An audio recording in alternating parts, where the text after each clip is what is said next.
என்னோட last video நீங்க பார்த்ததுங்கன்னா, பைராட்ஸ்னா என்ன? அதோட விரிவாக்கம் என்ன? என்னென்ன ஃபீச்சர்ஸ் வச்சு நம்ம பைராட் ஸ்கோரிங் டெரைவ் பண்றாங்கன்னு பார்த்திருப்போம். இந்த வீடியோல நான் சொன்ன மாரி பைராட்ஸோட ஸ்கோரிங் அதோட எத்தன டைப்ஸ் இருக்கு? அதோட மீனிங் என்ன? அப்படின்னு சொல்லி பார்க்க போறோம்.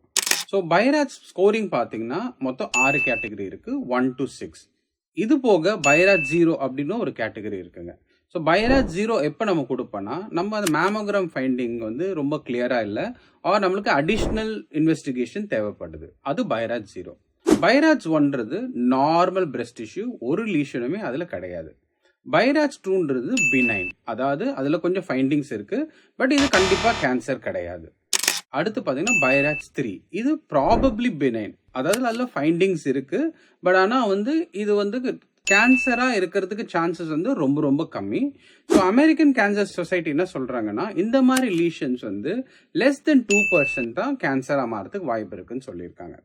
அடுத்து பைராட்ஸ் 4. இது பார்த்தீங்கன்னா சஸ்பீஷியஸ். அப்படின்னா இருக்கிற ஃபைண்டிங்ஸ் வச்சு நம்ம உள்ள கேன்சரா இருக்கிறதுக்கு தன்மைகள் ஜாஸ்தி அப்படின்ற மாதிரி ஒரு ஃபைண்டிங் அதுங்க. ஸோ இந்த மாதிரி பேஷண்ட்ஸ் நமக்கு என்ன ரெக்கமெண்ட் பண்ணோம்னா பயாப்சி. ஏன்னா நம்ம பயாப்சி மூலயமா தான் அதோட செல்ஸ் எடுத்து மைக்ரோஸ்கோப்ல பார்த்து அதுல கேன்சர் செல்ஸ் இருக்கா இல்லையா நம்மளால ப்ரூவ் பண்ண முடியும்.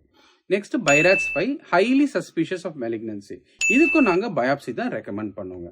Last category BIRAD 6. அதாவது ஆல்ரெடி ப்ரூவன், முன்னாடியே வந்து அந்த கட்டி வந்து கேன்சர்னு ப்ரூவ் பண்ணதான் பைராட் 6ன்னு சொல்லுவோம். தேங்க்யூ.